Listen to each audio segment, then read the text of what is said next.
కాదండి, మీకు అవకాశం వచ్చినప్పుడు మీరు చెప్తారు కానీ వాళ్ళు మాట్లాడుతున్నప్పుడు కూడా మీరే తీసుకుని చెప్తే ఎలాగా? వర్మ గారు, బాలకోటి గారు, వర్మ గారు మాట్లాడండి. వైసీపీ నాయకులు శుద్ధులు చెప్పే పరిస్థితి ఉందా వర్మ గారు? నేను మిమ్మల్ని అడుగుతున్నాను. 4 ఏళ్లుగా మనం నెత్తి నూరు కొట్టుకొని ఎన్ని అంశాలు మాట్లాడలా? ఎక్కడైనా ఒక్క దగ్గర పునఃసమీక్ష ఉందా? మనసు మార్చుకుంటూ ఉందా?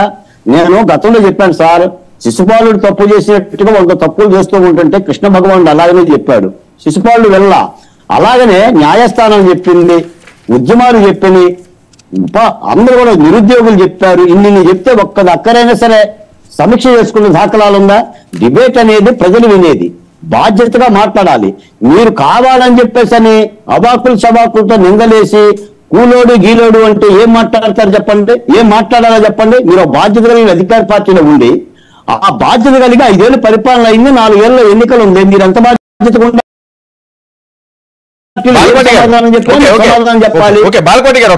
మీ పార్టీ నుంచి చాలా మంది పోతున్నారు.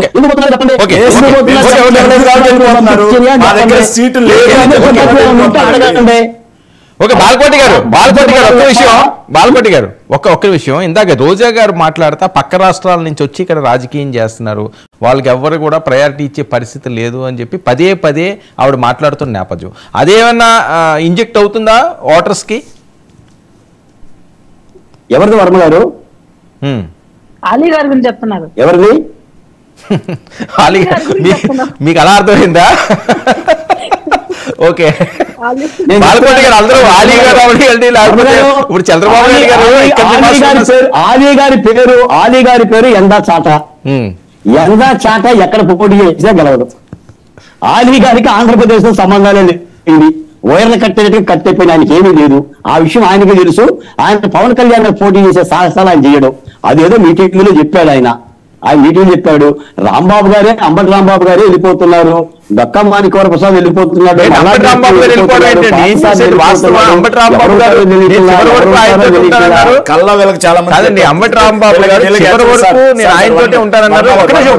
ఆయన సమాధానం, ఆయనకి ఎలాంటి ఇన్పుట్స్ ఎక్కడి నుంచి వచ్చినాయో తెలియాలి కదా.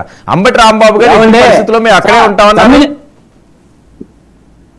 అంబటి రాయుడు గారు తమిళ సీతారాం గారు పోటీ చేయనని చెప్పాడు. తమిళ సీతారాం పోటీ చేయనున్నాడు. బొత్స సత్యనారాయణ పోటీ చేయడంలా వాళ్ళకి ఆరోగ్యం బాగలేదు కదండి. వీటన్నిటికి సమాధానాలు చెప్పండి.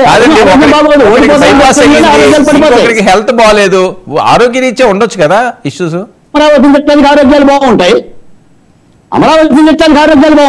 పోటీ చేయమంటే ఆరోగ్యం బాగోదు. ఎందుకని? ఇదే పరిస్థితి. కాబట్టి వాళ్ళకి అర్థమవుతుంది, వాళ్ళ కళ్ళ మీద దృశ్యం కనిపిస్తుంది. జగన్మోహన్ రెడ్డి గారికి కనిపిస్తుంది, మంత్రులు కనిపిస్తుంది, ఎమ్మెల్యేలు కనిపిస్తుంది. పార్టీ మేము చెప్తున్నాం, వాళ్ళు తప్పులు సరిదిద్దుకోలేదు కాబట్టి జగన్మోహన్ రెడ్డి గారు ఈ బాధలో గురయ్యాడు. ప్రతిదానికి కూడా కర్త కర్మ క్రియ జగన్మోహన్ రెడ్డి గారే. చేసిన ప్రతిదానికి కూడా ఆయనే చెప్పాడు, నాకు వాలంటీర్ ఉన్నాడు, నేనున్నాను, మీరు ఎవరు అక్కర్లేదన్నాడు. ఆఖరికి వాలంటీర్లు కూడా సమ్మె చేస్తున్న పరిస్థితి. రాష్ట్రంలో ఏముంది? రాష్ట్రంలో ఎవరు రోడ్డు మీదకి రాలా? రోడ్డు మీదకి రాని సామాజిక వర్గాలు చెప్పాలి. వాళ్ళు వచ్చారు, పారిశుద్ధ్య కార్మికులు వచ్చారు, భవన నిర్మాణ కార్మికులు వచ్చారు, అమరావతి రైతులు వచ్చారు, విశాఖ ఉక్కు కార్మికులు వచ్చారు, ఉద్యోగులు వచ్చారు, పెన్షనర్లు వచ్చారు. రాండి ఎవరు వర్మ గారు? మీకు తెలియదేముంది? మనం 4 ఏళ్ళుగా మాట్లాడుతుందే కదా రాష్ట్రం పరిస్థితి అది. ఓకే కీర్తన గారు, ఆయన అధికార ప్రతినిధి కూర్చో ఉన్నారు. రోజా గారు నన్ను రేప్ చేస్తారా అనే మాటలు, ఎల్ కొడక అని అంటుంది సార్. అంత బహిరంగంగా ఒక మంత్రిగా ఉన్నప్పుడే నువ్వు ఇంత దిగజారుడుగా ప్యాకేజీ, పవన్ కళ్యాణ్ దత్తపుత్రుడు, పప్పు అండ్ ఆమె భువనేశ్వరి గారిని క్యారెక్టర్ మీద మాట్లాడుతూ, వ్యక్తిగతంగా మాట్లాడుతూ, ఇటువంటి విమర్శలు ఆమె మంత్రిగా, ఎమ్మెల్యేగా, మహిళగా చేయొచ్చు. మేము నువ్వు చేసిన తప్పమ్మా, రాజకీయాలు విఘ్నతతో చేయాలి, రాష్ట్ర ప్రయోజనం కోసం చేయాలంటే వాళ్ళ అధికార విఘ్నత అంటే డైమండ్ రాణి అండమా? విఘ్నత అంటే డైమండ్ రాణి అండమా? విఘ్నత అంటే డైమండ్ రాణి అండమా? దాన్ని మీ పార్టీలో విఘ్నత అంటే ఒక నిమిషం ఆగండి వర్మ గారు, మాట్లాడితే వాయిస్ బయటకు. డైమండ్ రాణి ఏ సందర్భంలో ఎందుకు అంటున్నారో ప్రజలు ఆలోచించుకోండి. మిడిల్ ఫింగర్ చూపించి రెచ్చగొట్టి యువతని ప్రేరేపించి గొడవలకు పాల్పడేలాగా చేసిన వామన్ డైమండ్ రాణి వాళ్ళు ఏం మాట్లాడతారండి మీ ఊర్లలో? పబ్లిక్ మీటింగ్ లో వ్యక్తిగత హననం కోసం మాట్లాడతారా? ఒక మంత్రిగా, ఒక ఎమ్మెల్యేలుగా, ఒక సీఎం గా ఉంటే డబ్బులు ప్రజల డబ్బుతో కూర్చోబెట్టి వ్యక్తిగత విషయాల గురించి మాట్లాడతారా? పెళ్లిళ్ళ గురించి మాట్లాడతారా?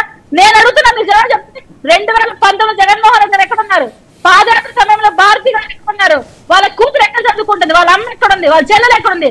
మీ కుటుంబ సార్ ఫస్ట్ కొంచెం సిగ్గున్నా మేడం ఒక్క మాట వినండి కుటుంబం గురించి మాట్లాడండి. జగన్మోహన్ రెడ్డి గారి కుటుంబం దగ్గర నుంచి వస్తే ఆల్రెడీ చెప్తున్నాం, పవన్ కళ్యాణ్ గారిని వాస్తవాలతో సహా బట్టలకి బజార్లో నిలబెట్టగలం. అనవసరంగా వ్యక్తిగత విషయాల జోలికి వెళ్ళొద్దు. వ్యక్తిగత విషయాల జోలికి వెళ్తే మేము కూడా మాట్లాడటం జరుగుతుంది. పవన్ కళ్యాణ్ గారికి ఎన్ని సీట్లు ఇస్తారో తెలియదు. వినండి మేడం, పవన్ కళ్యాణ్ గారికి చంద్రబాబు నాయుడు గారు ఎన్ని సీట్లు ముష్టేస్తాడో తెలియదు.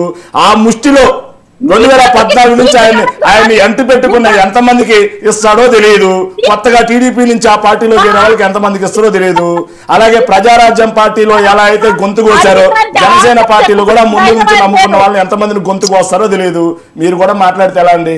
మీరు కూడా మాట్లాడితే ఎలా? తప్పు కదా ఇది. ఆఫీస్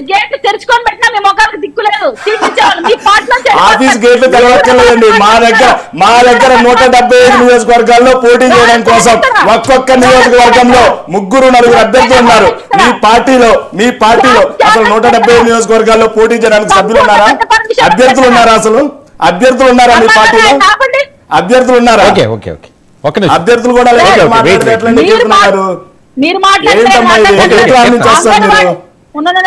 చాలా బాగా మాట్లాడతారు మీ అధికార ప్రతినిధులు. కానీ ఏ గ్రామం నుంచి వస్తారమ్మా మీరు? ఈ జన సైనికులతో ఉన్నటువంటి ప్రాబ్లం ఏంటి సార్? మ్యాజిక్ ఫిగర్ ఎన్ని సీట్లు కూడా తెలియదు. మ్యాజిక్ ఫిగర్ ఎన్ని సీట్లు కూడా తెలియదు. మ్యాజిక్ ఫిగర్ ఎన్ని సీట్లు కూడా తెలియకుండా చేస్తాం సార్. నీళ్ళు అవసరం లేదండి. ఆవేశం పడాల్సిన పనే ఉంది. ఆవేశం ఒకే ఒక విషయం సార్, కీర్తన గారు ఒక్క టాపిక్ ఒకే ఒక విషయం అండి సార్.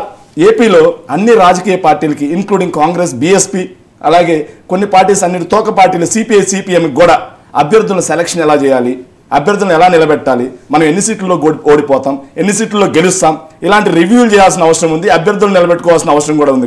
కానీ జనసేనకు మాత్రం అలాంటి అవసరం ఏం లేదు సార్. ఎందుకంటే పార్టీ వాళ్ళు కాదు, అద్దె పార్టీ అది. టీడీపీ నుంచి ఎవరినైతే అభ్యర్థులు ఇస్తారో వాళ్ళని పెట్టుకుంటారు. టీడీపీ నుంచి ఎవరికైతే లిస్ట్ ఇస్తారో వాళ్ళు పెట్టుకుంటారు. ఇది మొదటి నుంచి ఉండేది. కూర్చోబెట్టి మేము జూమ్ లో ఉన్నప్పుడు ఆయన మీరు అద్దెకు తెచ్చుకున్న పార్టీలో అరుగు తెచ్చుకున్న కార్యకర్తలను పెట్టి పార్టీ నడిపే మీ పార్టీ కూడా పార్టీ అన్నా నాకు సిగ్గుచేటు. ఫస్ట్ మీ గురించి మాట్లాడడం సిగ్గుచేటు. ప్రజలకు మీరేం చేస్తారని చెప్పారు? ప్రత్యేక హోదా ఎక్కడ? పోలవరం పూర్తయింది ఎక్కడ? జాబ్ క్యాలెండర్ ఎక్కడ? మద్యపాన నిషేధం ఎక్కడ? ప్రచారంలో చెప్పొచ్చు రేపు కాదు. మీ వ్యూహం ఏంటి? తూర్పుగోదావరి జిల్లా మీద ఫుల్ ఫోకస్ పెట్టారట. ఎప్పుడు అభ్యర్థులను ప్రకటించనున్నారు? బిఫోర్ పొంగలా, ఆఫ్టర్ పొంగలా? ఆఫ్టర్ పొంగల్ ఖచ్చితంగా ప్రకటిస్తాము. మా గురించి వీళ్ళకి ఎందుకంత కంగారు? వీళ్ళకి గెలుస్తారని నమ్మకం వీళ్ళకుంటే ఎదుటి నుంచి ఎందుకంత భయం? ఓటమి భయంతోనే కదా ఇవన్నీ అడుగుతున్నారు. జీరో అంటే కదా మీ ఆసక్తి గారు. సరే వర్మ గారు ఒక విషయం, అంగన్వాడీ కార్యకర్తలకి వీళ్ళు ఇచ్చిన హామీలు ఇంప్లిమెంట్ చేసి ఉంటే వాళ్ళు ఎందుకు సమ్మె చేస్తున్నారు? 2 వారాలు పైబడుతున్నా. దానికి ఆన్సర్ చేయమని చెప్పండి నాకు.